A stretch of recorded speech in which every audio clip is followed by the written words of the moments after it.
Thank you. Thank you so much for the invitation.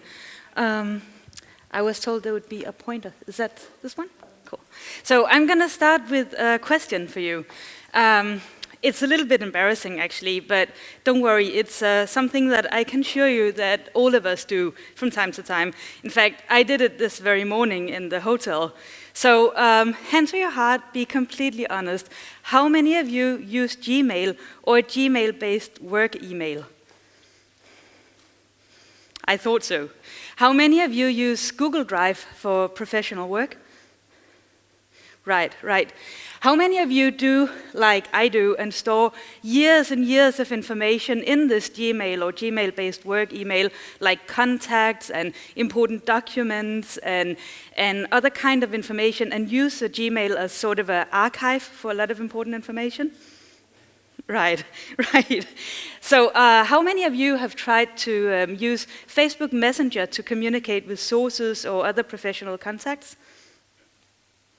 I thought so. And you can see I raised my hand too, because it is something that all of us do.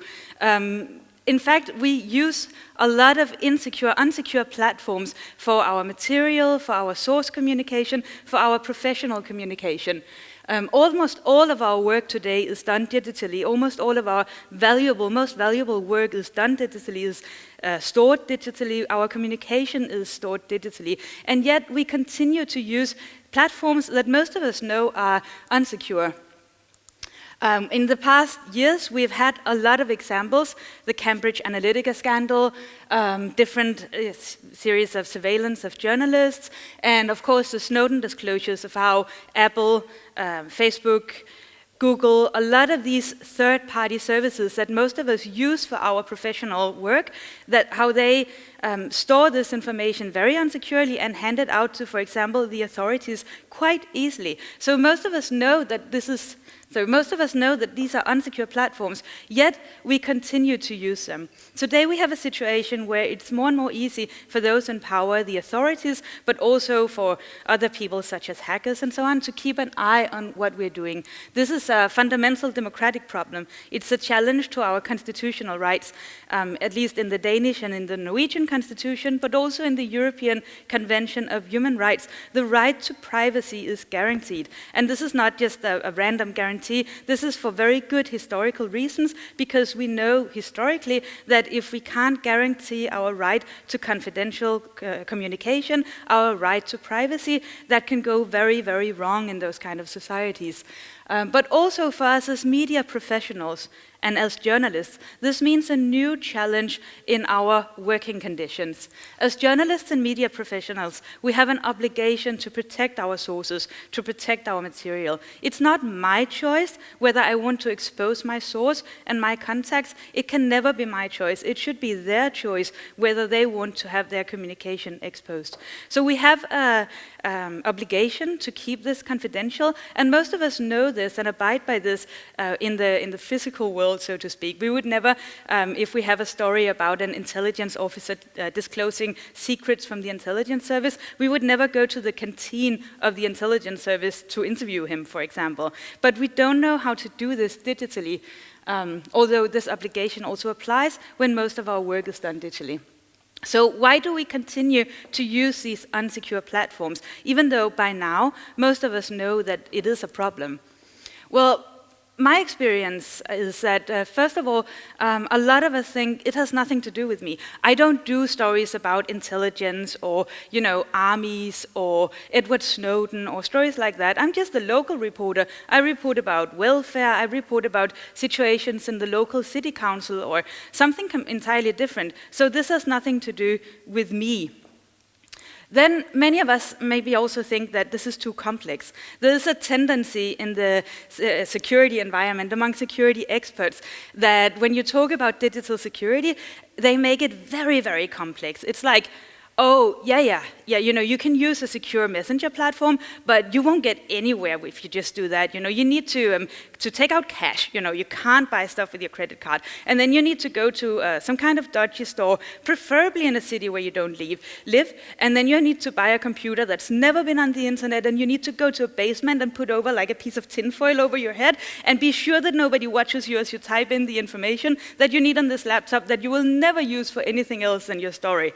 And it just becomes incredibly complex. Then also, since Edward Snowden disclosures of the global surveillance, how the NSA and other intelligence services monitor all of our communication online, there's been a number of new platforms promising, if you use this VPN, or if you use this platform, then all of your security problems are solved. Then you can, easily, you can just give us all your information and we'll make sure that it will be stored safely, but you don't really know who are these people. And in the end, the whole thing makes you feel like this, and it just becomes too complicated. You give up.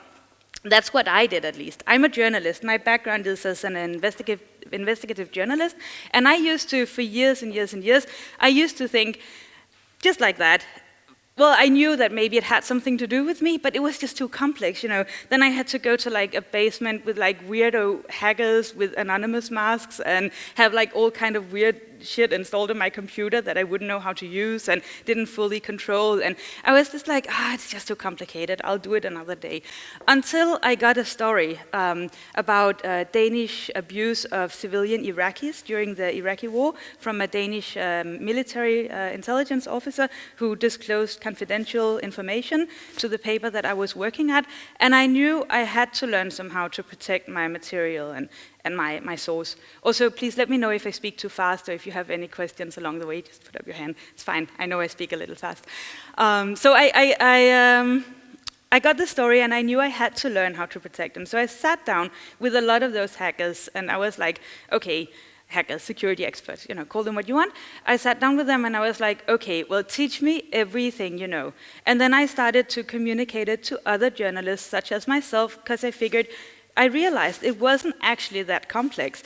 And I figured if I can figure out how to do this, then everybody else can. So for the past 5 years, I've been teaching digital self-defense and digital security for journalists at a lot of different places. I've been at local newspaper offices in very tiny towns in Denmark. And I've been teaching journalists who work in high-risk areas such as Syria or Turkey or Palestine, and I've been at big conferences also. So very, very different work environments. And the points that I tend to make when I teach these places, no matter whether it's a small local newspaper or a much more complex security situation, is basically it's two things. First of all, it is relevant to all of us. Maybe you don't work with like Edward Snowden cases or army disclosures or stuff like that. But what if you're doing, for example, a local story here in Bergen, and your source is, let's say, a worker at a factory who wants to tell you about pollution at this factory. And the problem is that his boss has access to his phone. Then it's also relevant for you to know how you can protect him, otherwise he might get fired.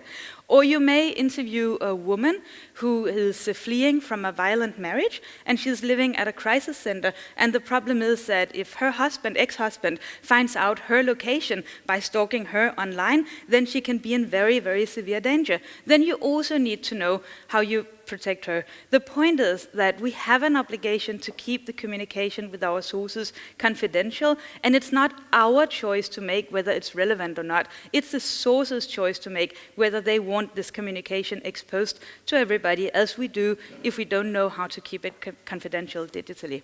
So that's one point. Another point, which is quite important, is that it doesn't actually have to be this difficult.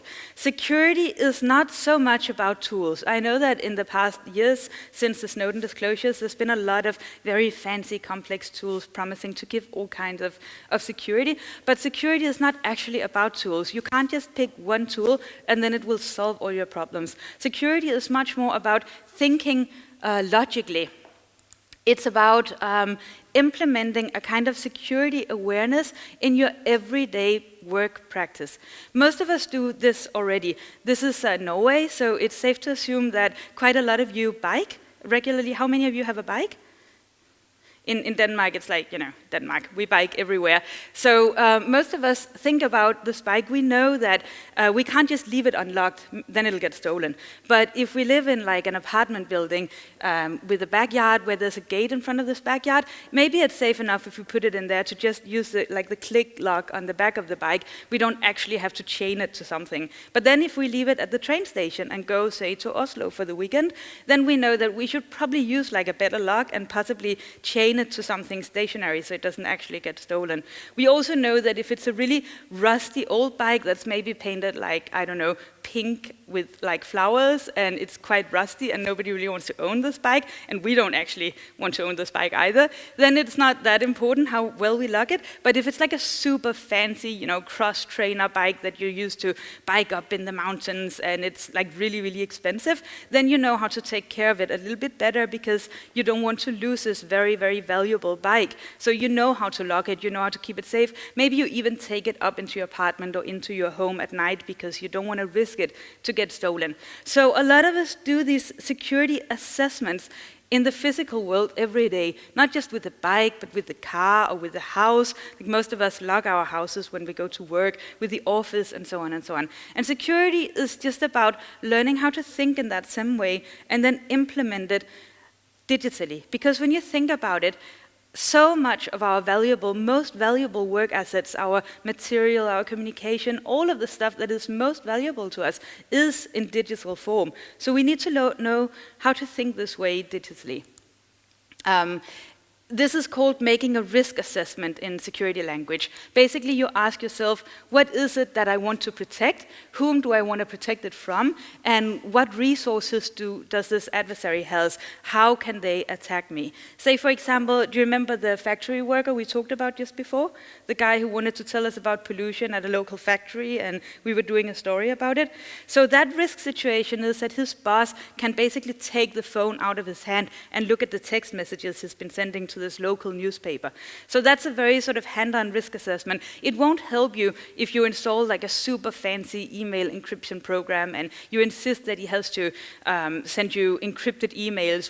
He's like, what the fuck is this? I'm just like, working at this factory and want to tell about pollution. That won't actually help you because the risk situation is that his boss can just take the phone out of his hand. So in that case, it's just about thinking logically, keeping it super low-key and just saying, hey, dude, I really want to talk to you, but maybe don't use your work phone. Just wait until you get home and then let's talk on another phone. So that's like really low-key, really practical, really untechnical. Maybe you're a journalist and you've been working in, say, Palestine, and you've been interviewing a lot of human rights activists and taking pictures of them. And when traveling back through Israel, you want to make sure that the Israeli authorities can't see the pictures of the people you've been talking to on your equipment. So in that case, you also don't need an encrypted email. You need to know how to put your pictures on a hard drive and encrypt the hard drive so it can't be accessed when you travel across the border. So this is not so much about tools, it's about thinking logically and doing this threat assessment, a threat analysis. Yeah, so I've just spent the past 10 minutes telling you that security is not about tools, so now I want to contradict everything I just said and talk to you about a specific tool anyways, because then you get something concrete to go from here. I want to talk to you about Signal Private Messenger. When I talk, I typically talk a lot about Signal Private Messenger, and I want to, like, full disclosure, I don't have any like shares or anything in Open Business Systems. It's a non-profit NGO producing this communication platform, so you can't actually have shares. I, like almost like every other security expert, is just very, very excited about this platform, so I really want to share it with you. And the reason I'm so excited about this, it's a form of end-to-end encryption, meaning that both the people in each end of the communication has to have that kind of app or program. Like if I want to communicate with you, I need Signal and you need Signal, and then we can communicate with each other. But the reason I'm so excited about Signal is, first of all, it's open source. It means that you can check how the app is built up technically, so they can't have any hidden backdoors. And then it's incredibly easy to use. As you'll see if you install it when we're done with this talk, it's really, really easy. And when it's easy for us to use, then it's also very easy for the sources and the other people we want to communicate with to use. So that's a really good thing about Signal. And another really important thing about it is that it stores very little metadata. Normally when you encrypt communication, the content of the communication, like the actual words in the email, are encrypted, but a lot of the metadata, who do you communicate with, when do you communicate, when was the email sent, were there attachments, from which device was it sent, metadata like that is not encrypted, and that can be very revealing in itself. But we know that Signal stores very, very little metadata. In fact, they only store the information about when you downloaded the app first. This is from a FBI warrant where they asked to give all information that Signal had on one of their customers, and this is all that they have. So that's really good, and it's like it's unbreakable, the encryption they use. So you can use Signal to send messages. It works just like any other messaging app. You can send messages, you can have video chats, you can have phone calls, you can send pictures. And a very good way, an easy way, if a source wants to share something confidential with the journalist, is to simply take a picture of it with Signal, because the pictures that you take in Signal doesn't get stored on your device, and then send that. I promised to bring like a tool recommendation, but I only have half an hour, so I'm going to go really fast over it, but I'll be happy to answer questions afterwards. You can also make groups, which is really useful if you're working in a project, and then you can attach documents and so on, so you can basically use it like an email. You can attach very large files also, so you can do all the things that you can in an email, but it's just like really, really, really secure for the reasons I explained. And you can do all kinds of other nifty stuff, like set the messengers to disappear and add GIFs and other stuff like that. And also use it as on your desktop. So that's just one example of a tool. But basically, what you want to do when you think about these tools is that you want to think about them in different areas. You need to know how to secure your communication. Signal is one way of doing that. End-to-end encryption is a way to protect your communication. And Signal is one example of a tool, but there's also, of course, other tools, but Signal is just one of the best. Then you need to know how to protect your equipment, your computer, your phone, your external hard drives, so on. You need to know how to protect your online accounts. How many of you guys remember back when Barack Obama was the president, there was an attack on the White House and Obama got injured? Do you remember it? No? None of you remember it? I don't get that, because AP reported it on Twitter, so it must be true, right? But none of you remember it? That is strange, you know.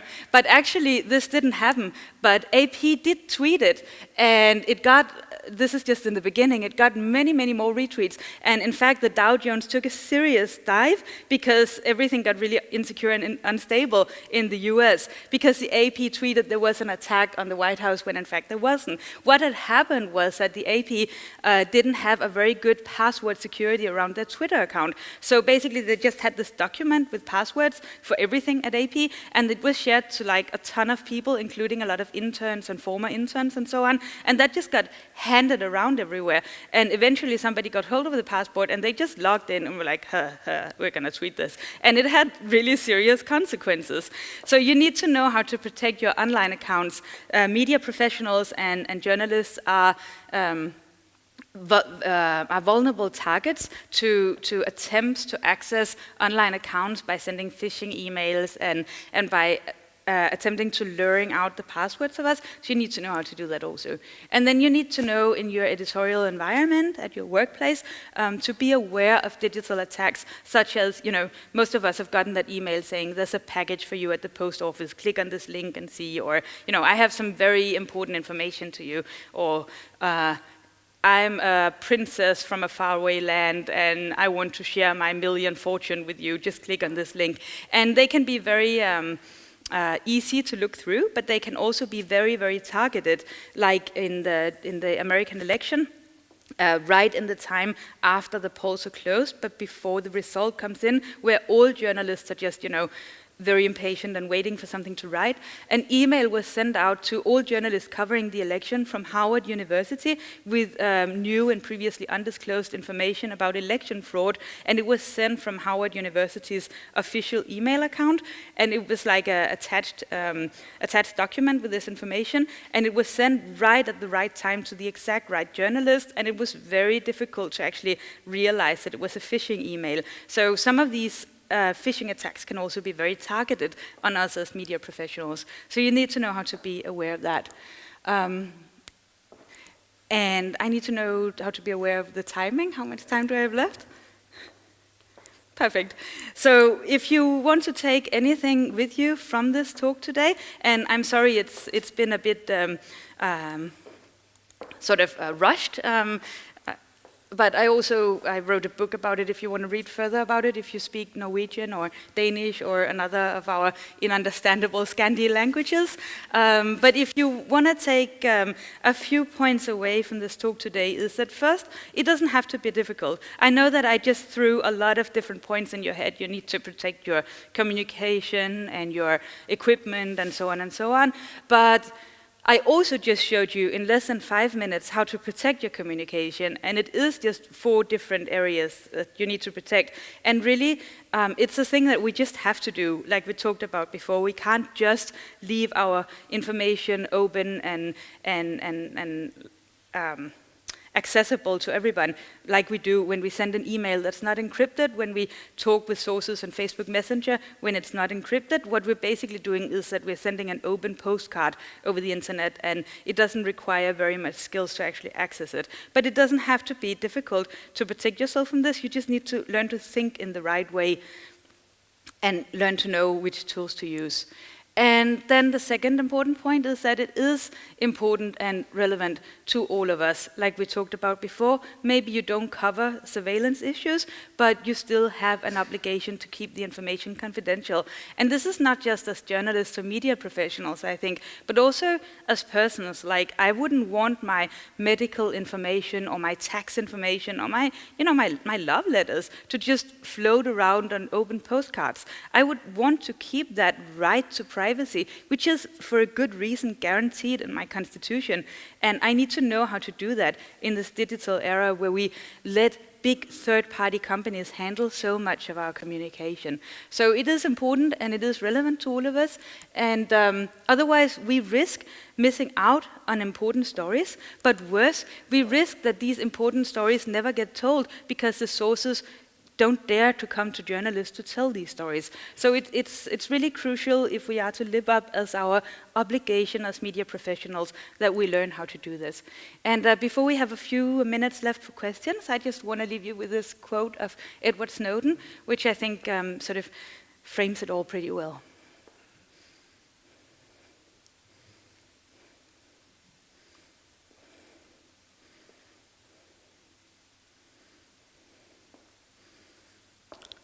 Cool. So thank you very much, and I think we have do we have minutes left for questions? Perfect. Thank you.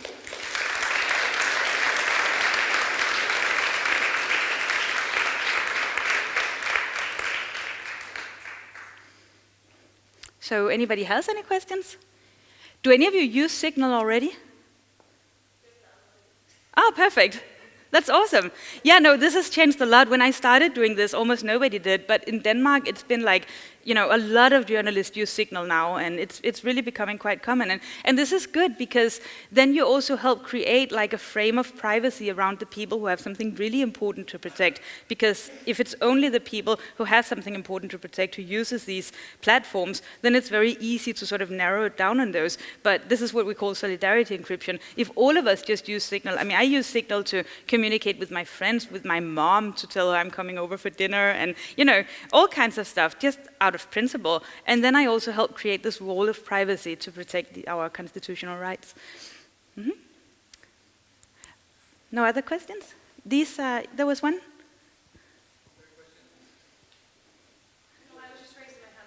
Yeah, see, that's a clever trick. I get you to raise your hand, and then you have to ask a question.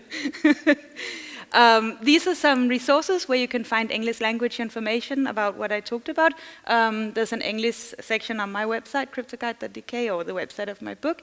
And these are some other resources where there's a lot of good information, but there's also, of course, other places where you can find information about digital security. The important thing is don't let yourself get overwhelmed. Like when you go to some of these guides, it can be very overwhelming, but you need to remember that it's not about learning all the tools. It's more about, chill out and think logically about it.